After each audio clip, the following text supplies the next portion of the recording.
أهلا بمتابعيني الحلوين مع فيديو جديد وملخص أجدد. وقبل ما نبدأ أتمنى تعملوا لايك وتشتركوا في القناة وتفعلوا زر الجرس، ولو حابين نبقى صحاب ونتعرف على بعض أكتر ممكن تتابعوني على انستجرام، هتلاقوا لينك في الديسكريبشن تحت. ويلا بينا نشوف. بيبدأ مسلسلنا بشخصيتين مختلفين تماما عن بعض، وهي صوفيا وأيو، وبتبقى حياتهم هما الاتنين مختلفة تماما عن بعض، لأن صوفيا غنية وما بيهمهاش أي حاجة، على عكس أيو فقيرة وكل واحدة بيبقى ليها الروتين الخاص بيها. وصوفيا بيبقى نفسها تزور برج إيفل، إنما أيو بتبقى مبسوطة وطايرة من الفرحة لأنها رايحة الكلية. وبعدها صوفيا بتجهز نفسها على سنجة 10 وبتبقى مهتمية بكل حاجة، على عكس أيو أول حاجة بتعملها بتروح المطعم بتاع جدتها علشان تساعدها، وبتبقى مبسوطة وبتلبس نظارة علشان الزيت ما يجيش في عينيها، وبتفضل تتخانق مع الست اللي فاتحة كشك جنبهم.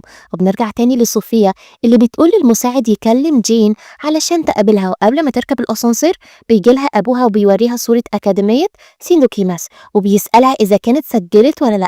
فبتبص للمساعد وبتتوتر وما بتبقاش عارفة تقول لأبوها إيه، وبتضحك عليه وبتقول له إن هي مشغولة جدا، فبيهددها إن هي لو ما قدمتش هيقطع عنها المصروف ومش هيديها أي حاجة تطلبها منه. فبتبقى مصدومة وخايفة. في نفس الوقت ده أيوب بتروح لصديقها دان، فبيقول لها إن أكيد أبوها وأمها فخورين بيها لأنها هتروح مدرسة الطهي اللي هي نفسها تروحها من زمان، فبتعرفه إن حلمها تبقى أشطر طباخة زي أبوها وأمها، وبتأكد له إن هي هتنجح طول ما معاها الوصفة السرية بتاعتها. وبنرجع تاني لصوفيا وبتفضل تترجى أبوها يخليها تسافر باريس لأن الأسبوع ده أسبوع الموضة هناك، فبيقول لها إن هو مش هينفذ لها أي حاجة غير لما تدرس الطهي، وبيعرفها إن المفروض يكون عندها طموح عالي وتفتح مطعم خاص بيها، والمطعم ده يكون مشهور وناجح. وبيعرفها إن الأكاديمية اللي هتقدم فيها دي هو كان موجود فيها قبلها وقابل أمها هناك واتعرفوا على بعض واتجوزوا. بيوريها صورته مع أمها زمان في الأكاديمية، وبيقول لها إن هي لو كانت عايشة كانت هتتبسط إن هي هتقدم في الأكاديمية دي، فبتقول له إن هي زعلانة لأنها مش هتعرف تسافر لباريس. وبتركب عربيتها وبتوصل الأكاديمية وبيجي لها معجب اسمه كريس وبيديها باقة ورد وبيقول لها إنه بيحبها ومستعد يعمل لها كل حاجة، فبتطنشه وبتمشي. وبتقول للمساعدين إن هي هتسافر لباريس وبتوصل لأوضة تغيير الملابس وبتبقى أيوة واقفة جنبها، وأول ما بتشم ريحة الوصفة السرية اللي معاها بتبقى قرفانة منها، وبتقول لها إن هي أكيد جابت سماد عضوي معاها، ولما بتقرب منها بتبعدها وبتقول لها إن هي مش طايقاها ولا طايقة ريحتها. بس أيوة ما بيبقاش عندها دم وبتبقى عايزة تتعرف عليها، بس صوفيا بتضايقها أكتر وبتسيبها وبتمشي. الشيف دبل بتتخانق معاهم وبتبدأ تعرفهم بنفسها، بس كالعادة صوفيا ما بتبقاش طايقاها، والشيف دبل بتقول لهم إن الطبخ هو الحاجة اللي بتخلي الكل يشتغل بشكل جماعي ويبقى فيه روح تعاون ومنافسة في نفس الوقت. وبتبدأ تقسمهم لمجموعات، وصوفيا وأيو بيبقوا في مجموعة واحدة مع بعض، وأيو بتبدأ تحييها من بعيد، بس صوفيا ما بتبقاش طايقاها وبتقول لها إن الوصفة بتاعتها دي اللي هتنجحهم. وبيبدأوا يجهزوا الأكل هما الاتنين، وأيو بتروح الحمام وكريس بيجي، فصوفيا بتأمره ياخد الوصفة السرية بتاعت أيو ويرميها لأن ريحتها وحشة. ولما بتيجي بتفضل تتخانق هي وصوفيا، فالشيف دبل بتجيلهم وبتتخانق معاهم وبتقول لهم إن فاضل 5 دقايق. أيو بتخاف وبتبدأ تعمل الأكل بكل احترافية وذكاء، وبعد ما المدة بتخلص الشيف دبل بتبدأ تدوق الأكل بتاعهم هما الاتنين وبتبقى منبهرة بأكل صوفيا وبتقول لها إن ده أحسن أكل هي دقته، وبتسأل أيو على الأكل اللي هي عملته، فبتبدأ تشرحه لها وبيبقى أكل غريب لأنهم أول مرة يسمعوا طريقة الأكل دي، وبتبدأ تدوق أكلها وبتبقى برضه منبهرة بيه، وبتقول لهم إن هما الاتنين أكيد هيفضلوا للنهاية علشان يتنافسوا على جايزة المعلقة الذهبية. وبيروحوا يشوفوها وبيفضلوا يتخانقوا عليها لأن كل واحدة فيهم بتبقى عايزة تفوز، لحد ما بتجيلهم الشيف دبل وبتتخانق معاهم. وبعدها أيو بتقول لها إن هي دافعة فلوس كتير علشان تيجي تتعلم الطبخ، فبتصدمها وبتقول لها إن في رسوم تانية مطلوب منها تدفعها. أول ما بتاخد الورقة وبتعرف إن مطلوب منها تدفع 10,000 بيغمى عليها من الصدمة وبترجع لجدتها وبتبدأ تساعدها وبتفضل تعيط وبتقول لها إن مطلوب منها رسوم إضافية وهي مش معاها فلوس ومش عارفة تجيبها منين، وبتبقى ندمانة إن هي قدمت. فجدتها بتهديها وبتقول لها إن هي هتحاول تتصرف وبتأكد عليها تروح بكرة تسألهم إذا كانوا بيقدموا منح دراسية ولا لأ، عشان لو بيقدموا تاخد منحة. وفي نفس الوقت ده صوفيا بترجع البيت وأبوها بيقول لها إن الشيف دبل اتصلت عليه وقالت له إن سلوكها سيء لأنها دايما بتتخانق مع بنت شاطرة اسمها أيو، وبتفضل تترجاه إنها تسافر لباريس، بس بيرفض وبيعرفها إن هي هتكمل في الأكاديمية دي 3 سنين. فبتبقى زعلانة بس بتطنش أبوها وبتبعت رسالة لصاحبتها وبتقول لها إن هي هتقابلها بكرة في المطار علشان يسافروا سوا. وبترجع لأوضتها وبتفضل تحلم بالمعلقة الذهبية اللي فضلت تتخانق عليها هي وأيو. وبيحصل معجزة في اللحظة دي، وهي إن أرواحهم بتتبدل. يعني أيو جسمها بيتبدل في جسم صوفيا، وصوفيا جسمها بيتبدل في جسم أيو، وكل واحدة لما بتفوق بتبقى مصدومة من المكان اللي هي موجودة فيه. أيو بتقوم من النوم وبتخرج وبتقابل السواق ميجاب وبتبقى مستغربة ومش فاهمة ايه اللي بيحصل. في الجهة التانية صوفيا برضو بيبقى جسمها اتبدل في جسم أيو، فبتبقى مستغربة كل حاجة. وبنرجع لأيو وهي في جسم صوفيا وبتبص في المراية وبتستغرب شكلها. وبرضه صوفيا بتفضل ماشية وما بتبقاش عارفة ان جسمها اتبدل في جسم أيو، وبتقابل جدتها وطبعا ما بتبقاش عارفة ان دي جدة أيو، وبتقولها ان هي لازم تستعد علشان عيد ميلاد العم رافي. وطبعا صوفيا وهي في جسم أيو ما بتبقاش فاهمة حاجة وبتبقى خايفة ومرعوبة من كل حاجة، على عكس أيو اللي بتبقى في جسمها وبتروح الحمام وبتبقى مستغربة الحاجات المتطورة اللي موجودة هناك. بعدها بتروح تدور على لبس وبتلاقي لبسها كله وحش، فبتفضل متضايقة لأن ذوق أيو وحش في اللبس. وبتفتح التليفون وما بتلاقيش فيه إشارة فبتتضايق أكتر. وبنرجع تاني لأيو وهي في جسم صوفيا وأبوها بيجيلها وبيقول لها إنه مبسوط لأنها غيرت رأيها ومش عايزة تسافر لباريس، وبيستغرب لما بتقوله إن هي عايزة تروح الأكاديمية لأنها مبسوطة. وصوفيا وهي في جسم أيو بتروح للجدة وبتتخانق معاها لأن مفيش نت، وبتفضل تزعق لها. وطبعا الجدة بتبقى مستغربة تصرفاتها. وبنرجع تاني لأيو وبتحاول تتعامل بالظبط كأنها صوفيا، وصديقها بيجيلها وبيقول لها إن كين متضايقة منها لأنهم اتفقوا إن هم هيتقابلوا في مطار باريس ويهربوا هما الاتنين من غير ما حد يعرف. وبتتخانق معاها لأنها ضحكت عليها، وطبعا هي ما بتبقاش فاهمة أي حاجة لأنها أيو مش صوفيا. في نفس الوقت ده صوفيا بتبقى قاعدة على الشط ومتضايقة لحد ما بتجيلها جدتها وبتقول لها إن هي لو ساعدتها في تحضير هدية العم رافي هتخليها تسافر المدينة. فبتقوم جري وبتقول لها إن هي موافقة تساعدها، فبتبقى مستغربة التغيير اللي حصل لها وبتاخدها للعم رافي، وبيبقى حلاق شاطر جدا في القرية. وجدتها بتفضل تسبله وبتبقى صوفيا مش طايقاهم هما الاتنين. وطبعا هو بيفضل يشاور لها فبينام على نفسه وبالغلط بيحلق للولد نص شعره. بعدها بتروح تصورها على الشط وبنرجع لأيو والسيد داتو بيبقى عامل لها حفلة. فطبعا بتبقى منبهرة وعايزة تفضل في جسم صوفيا لأن بالشكل ده حياتها اتغيرت تماما. وفي نفس الوقت ده صوفيا وهي في جسم أيو بتدخل لجدتها وبتتفاجئ لما بتشوف صورة أمها وأبوها وبتبقى مستغربة. وبنرجع تاني لأيو وهي في جسم صوفيا وبتغلط وهي داخلة المطبخ ده وبتعرفهم كلهم على إنها أيو مش صوفيا، بس هما ما بياخدوش بالهم. وأبوها بيجي وبيقول لهم إن بنته هتعمل لهم أكل مميز، فبتبقى متضايقة لأن الوصفة السحرية في البيت. وفي الجهة التانية الجدة بتقول لصوفيا اللي بتبقى في جسم أيو إن هي عايزاها تعمل لها الوصفة السحرية بتاعتها لأنها بتحبها جدا. فطبعا بتعترض وبتقول لها إن ريحتها وحشة جدا، فبتبقى مستغربة التغيير المفاجئ اللي حصل لها. بتدخل المطبخ وبتبقى مستغربة من المكونات اللي موجودة. وفي الجهة التانية أيو بتدخل المطبخ وبتحاول إن هي تبتكر، وكل واحدة فيهم بتبدأ تشتغل بالإمكانيات اللي موجودة عندها. والجدة بتاخد الأكل من صوفيا وبتروح تقعد جنب العم رافي هو بتديهوله.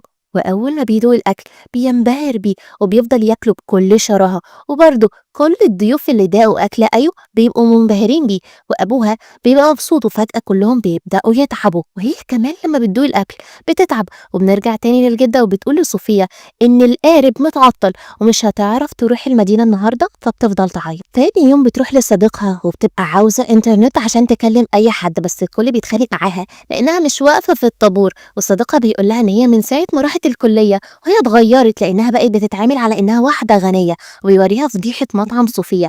وأول ما بتشوف أبوها بتتخض وما بتبقاش عارفة اللي حصل. ونفس الوقت دوت أيوب بتبقى قاعدة زعلانة وأبوها بيجي لها فبتغلط قدامه بتقول له هي مش صوفيا، فبيبقى مستغرب بس بيقول إن أكيد بنته متوترة بسبب الفضيحة اللي حصلت وبيعرفها إن هو هيحل الموضوع ده. بنرجع تاني لصوفيا والصديق أيوب بيقول لها إن صوفيا وأبوها دول مشهورين جدا ومعاهم فلوس كتير، وبالذات السيد داتو عنده قناة على اليوتيوب وبيقدم فيها الوصفات بتاعته، وبيبدأ يشتم على صوفيا، فبتتخانق معاه لأن هي صوفيا وبتبقى عايزة تخرج من المكان ده بأي طريقة. أما أيو بتبقى شايفة أبو صوفيا وهو واقف بيرقص قدام الكاميرا وبتبقى مستغرباه وبيبقى عاوزها تقوم ترقص معاه، فبترفض، فبيحس إن بنته متغيرة. بس أيو بتحاول تتعامل على إنها صوفيا علشان ما يكتشفهاش، وبيتصدموا هما الاتنين علشان بيجيلهم تعليقات سلبية وانتقادات كتير. في نفس الوقت ده صوفيا وهي في جسم أيو بتعمل نفسها تعبانة وأغمى عليها على أمل إن هي تعرف تخرج من القرية. بس أول ما بتشوف الحقنة دي مع العم رافي بتقوم زي القردة وبتطلب مشروب أونلاين، فبيجيلها عن طريق الطيارة الهوائية الصغيرة دي، وبتبقى متضايقة وبتروح لدن وبتبقى عايزاه يساعدها علشان تخرج من القرية. وبنرجع لأيو وهي في جسم صوفيا وبتقول للمتابعين إن هي هتعمل 100 وجبة مجانية لأي حد هيكتب تقييم كويس على المطعم، بس كلهم بيفضلوا يشتموها. وبعدها بتروح الحمام وبتفضل تنضفه. وبالليل صوفيا بتبقى قاعدة لوحدها لحد ما بيجي لها دين وبيقعد معاها وبيقول لها انه مستغرب تصرفاتها، فبتقول له ان هي مش ايو وانها صوفيا، بس ما تعرفش ايه اللي جابها في جسم ايو. وبتعتذر له لانها بتتكلم معاه بالاسلوب ده وبتحكي له كل حاجة. وفي الاول ما بيبقاش مصدقها، بس هي بتعرف تقنعه، فبيقول لها ان هما من اللحظة دي لازم يبقوا اصحاب. تاني يوم ايو بتقرر ان هي تصلح غلطتها وبتفتح لايف وبتعتذر للكل وبتفتكر كلام جدتها وبتقوله كله، وبتتبسط لما الكل بيبدأ يشجعها. وبنرجع تاني لدين وبياخد الجمبري وبيروح يبيعه وبتبقى صوفيا معاه، وفي حد بيقول له ان هو هياخد الجمبري ده ب20 رينجت، فبيوافق وبياخد الفلوس. بس صوفيا بتتخانق معاه وبتقول له ان الجمبري غالي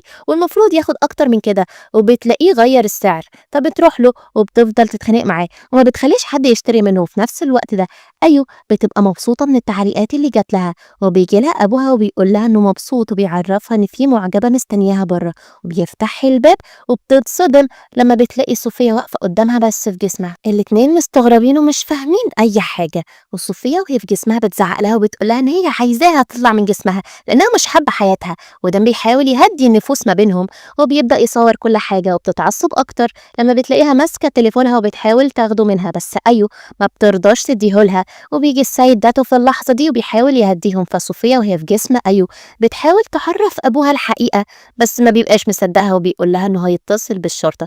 بس دين بيهديه وبيقول له إن هما بيهزروا وإنهم أصدقاء بنت صوفيا من الأكاديمية. وفي اللحظة دي السيد داتو بيغمى عليه وبيروحوا الجنينة، وصوفيا وهي في جسم أيو بتقول لهم إن هي مش قادرة تستحمل القرية وعايزة ترجع لبيتها، على عكس أيو اللي بتبقى مبسوطة من التغيير اللي حصل. تاني يوم بتروح الأكاديمية والسيدة دبل بتتخانق معاها لأنها اتأخرت، فبتقول لها إن هي أيو في جسم صوفيا، فبتبقى مصدومة منها وبتعرفها إن هي ما ينفعش تكذب كذبة زي دي وتقول وخلاص إن هي اتأخرت في النوم. وفي نفس الوقت ده صوفيا بتشوف جدة أيو وهي بتنظف وبتصعب عليها وبتبدأ تنظف مكانها، وبتروح لدن وبتقوله إن هي عايزة تساعد الجدة وبتقرر تفتح لها كشك صغير علشان تعمل فيه برجر. فبيقول لها إن الأكل ده ما ينفعش عندهم لأنه أكل أغنياء. وبنرجع تاني لأيو وبتبقى ماسكة التليفون، والسيدة دبل بتتخانق معاها وبتمسك التليفون تاني، فبتعتذر لها وبيجي لها كريس وبيتخانقوا هما الاتنين مع بعض وبيوقعوا الأكل فوق دماغ. بنرجع تاني لدن وبيبقى عاوز يلعب مع صوفيا، بس بتقوله إن هي عايزة تغير شكل الكشك علشان يجي لهم زباين كتير، وفعلا بتغيره وكلهم بيبقوا منبهرين بشكله. والسيدة دبل بتستدعي السيد داتو وبتتخانق معاه لأن بنته ما بتركزش وماسكة التليفون دايما، وبتهدده إن هي هتطردها لو ما التزمتش وسمعت كلامها. فبيعرف بنته إنه زمان كان عايش في قرية وكان في شخص اسمه العم ناجوس كان بيساعده دايما. وبعدها بتروح للسيدة دبل وبتبدأ تديها نصايح. في نفس الوقت ده صوفيا بتبقى متضايقة لأن محدش بيجي يشتري منها. وبنرجع تاني لأيو ما بتبقاش عارفة تعمل حاجة، فكريس بيقرر إنه يساعدها. وبتيجي السيدة دبل ولما بتشوف الأكل بتتخانق معاها، بس أول ما بتدوقه بتبقى منبهرة بطعمه. وبنرجع لصوفيا وبتبقى مبسوطة لأن بقى بيجي لها زباين كتير وبتجمع فلوس وبتروح لجدتها علشان تديها لها، بس بتتفاجئ لما بتشوف العم رافي وبيقول لها إن جدتها تعبانة ولازم تروح المستشفى. بعدها بتتصل على أيو وبتعرفها إن جدتها تعبانة وفي المستشفى، فأيو بتعرفها إن هي في الأكاديمية وبتوريها المعلقة الذهبية، وبيبدأوا يقروا مقال ويغنوا أغنية ويقولوا تعاويذ غريبة لحد ما كل واحدة بترجع لجسمها الطبيعي، وصوفيا لما بتبص للمراية بتبقى مبسوطة وطايرة من الفرحة، وأيو بتروح لجدتها وبتبقى خايفة عليها جدا وبتقول لها إن هي هتفضل جنبها. أما صوفيا بتبقى مبسوطة لأن هيبقى في نت دايما في تليفونها، وبتروح لأبوها وبتحضنه من الفرحة، بس بتلاقيه زعلان لأن المطعم اتقفل، فبتهديه وبتقوله إن هي هتلاقي اللي عمل كده وهتنتقم منه. بنرجع تاني لأيو وبتروح لدين وبتعرفه إن هي رجعت وبتبقى مبسوطة، وبيعرفها إن صوفيا طيبة جدا لأنها عملت كشك علشان تساعد الجدة في سداد ديونها، فبتقوله إن هي متضايقة لأنها ما عرفتش تساعد السيد داتو. وبيروحوا الكشك وبيلاقوا كل حاجة واقعة على الأرض، فبتبدأ تدور على أمل إن هي تلاقي دليل، وفعلا بتلاقي الحاجة الصغيرة دي. وصوفيا بتبقى قاعدة مع صديقها وبتفضل تشتم على كريس عشان مش بتطيقه، فبيقول لها إن هي كانت بتعامله كويس في الأكاديمية لأنه كان بيساعدها دايما، فبتبقى مصدومة وبتغير كلامها وبتقول له إن هي كانت بتعامله كويس علشان كان بيساعدها. أيوة بتبقى عاملة اجتماع مع جدتها والسيد رافي ودن علشان تعرف مين الشخص اللي بوظ الكشك، وبعد محاولات وأبحاث كتير بيكتشفوا في الآخر إن العمة شونج هي المتهمة. وفي نفس الوقت ده صوفيا بتقول لصديقها إن هي شاكة إن كان هي اللي تسببت في قفل المطعم، وبتفتكر زمان لما كانوا قاعدين في المدرسة وكانت بتفضل تضايقها. وبنرجع لأيو وبتاخدهم كلهم وبيروحوا يواجهوا العمة شونج، وبيجي في اللحظة دي الشخص اللي بيشتري السمك والجمبري اللي هم بيصطادوه، وبتشوف الخرزة الحمراء اللي هي لقيتها، فبتعرف على طول إن هو اللي بوظ لها الكشك بتاعها وبيهرب منها قبل ما تضربه. وبنرجع لصوفيا وبتكتشف إن صديقها برهان هو اللي حط الصابون في الأكل علشان يحصل تسمم، وبتتخانق معاه لأنه أعز أصدقائها، فبيقول لها إن هي كانت بتتنمر عليه. بعدها بتتصل على أيو وبتعرفها كل حاجة، وكل واحدة بتبدأ تشكي للتانية همومها، وبيظهر إن علاقتهم هتتطور ويبقوا أصدقاء مقربين، بس في نص المكالمة بيتخانقوا وبيقفلوا في وش بعض. وصوفيا بتفتكر لما كانت بتفضل تتنمر على برهان وبتبقى حاسة بالذنب، وأيو بتروح لجب بس بيقول لها إن هي مش هتقدر تأذيه. وبنرجع لصوفيا وبتجمع صور برهان القديمة وبتفضل تتنمر عليه وبتخلي الكل يصوره، وأيو بتحط كاميرا مراقبة في الكشك بتاعها علشان تصور كل حاجة. وبعدها بيجي لها جيب والعصابة بتاعته وبيفضلوا يضايقوها هي وجدتها ودن. بعدها بيقرروا إنهم يتنكروا ويروحوا للعصابة، وأيو بتحط شنب وبتبقى لابسة الطرحة على أساس إن هي راجل يعني ومحدش هيعرفها، والاتنين دول بيصدقوهم وبيدخلوهم المخزن وبيشوفوا كراتين كتير فيها حلويات وبيبدأوا يصوروا كل حاجة، لكن بيمسكوهم بس بيعرفوا يهربوا منهم بذكاء. وصوفيا وهي في الأكاديمية بتشوف برهان وبتعتذرله وبتطلب منه يسامحها لأنها كانت بتتنمر عليه، فبيسامحها على طول وبيعتذر لها هو كمان، وبيعرفها إن في مسابقة لملك البرجر والجايزة 20,000 رنجت. وبنرجع لأيو والشرطة بتيجي وبتقبض على جيب والعصابة بتاعته، وبتشوف هي كمان المسابقة وبتقرر تقدم فيها علشان تكسب الفلوس وتسدد ديون جدتها. بعدها صوفيا بتروح لأبوها وبتعرفه إن هي هتقدم على المسابقة، وبرضه أيو بتروح لجدتها والعم رافي وبتعرفهم بالمسابقة. وصوفيا أبوها بياخدها للست دي علشان تقول لها معلومات سرية عن طريقة عمل البرجر، بس صوفيا بتتخانق معاها وبتقول لها إن المعلومات دي كلها هي عارفاها، فبتجيب لها البرجر اللي هي عاملاه، وأول ما بتدوقه بتقول لها إن ده أوحش برجر هي أكلته. وبترجع البيت وبتفضل تتخانق مع أبوها وبتقول له إن هي مفتقدة أمها. في الجهة التانية تيم بياخد أيو للسيد توك أفضل شيف في القرية وبيخليها تشتغل، وبيقول لها إن هي بعد ما تنضف له الجنينة هيديها سر الوصفة، فبتسمع كلامه وبتبدأ تعمل كل حاجة. ولما بتخلص بيديها الورقة دي فبتلاقيها فاضية وما فيهاش غير كلام عادي وبيهرب منها، فبتبقى متضايقة لأنه ضحك عليها. بنرجع تاني لصوفيا وأبوها بيجيب لها كتب كتير علشان تقراها وتكسب في المسابقة، فبتقوله إن هي بتكره أكلة التين بوياك لأنها لما كانت صغيرة كانت أمها بتعمل لها على طول وهي ما كانتش بتحبها غير من إيديها، بس بعد ما اتشخصت بالسرطان بقت بتكره الأكلة دي لأنها مش عارفة تاكلها تاني بنفس الطريقة اللي أمها كانت بتعملها بيها، وبتبقى متضايقة وتعرفي إنه من يوم ما أمها ماتت وهي ما أكلتش الأكلة دي أبدا.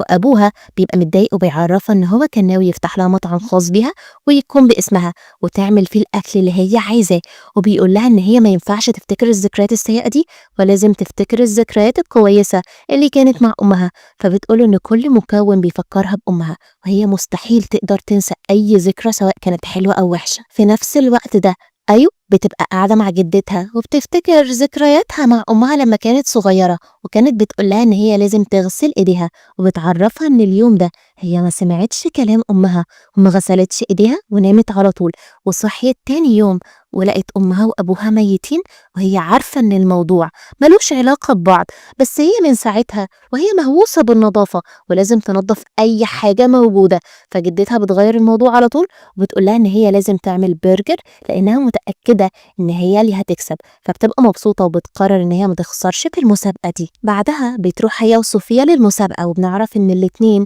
ما ينفعش يجي لهم صداع في نفس الوقت وكمان ياكلوا سلطعون، لأن روح كل واحدة فيهم هتنتقل لجسم التانية. وبيروحوا لأوضة السيد دبل وبيمسكوا المعلقة الذهبية وبيقولوا تعويذة هما الاتنين، فروح كل واحدة بتنتقل لجسم التانية والمسابقة بتبدأ وكلهم بيبدأوا يشجعوهم. وطبعا كل واحدة بتحاول تخسر التانية فبتبدأ تبوظ الأكل، وأبو صوفيا بيروح لها وبيقول لها إن اللي بتعمله ده غلط، فبتعرفه إن هي مش صوفيا. وطبعا هو ما بيبقاش فاهم حاجة وبيقول إن أكيد هي متوترة وبيبدأ يحفزها، والجبدة برضو بتبدأ تحفز أيو، والاتنين بيعملوا الأكل بكل احترافية. وأول ما الحكام بيدوقوا الأكل بيبقوا منبهرين بيه، وبيجي بعد مرور مدة وبيفتحوا مطعم مشترك ما بينهم هما الاتنين وبيبدأوا يساعدوا بعض في الأكل، وبنعرف إن هما الاتنين فازوا في المسابقة وبيبقوا مبسوطين وهم أصدقاء وشركاء في نفس الوقت. وهنا بيخلص مسلسلنا، ودي كانت قصتنا النهاردة. ما تنسوش اللايك والسبسكرايب وتفعيل الجرس عشان في أفلام أجدد وألذ معانا. وبس كده.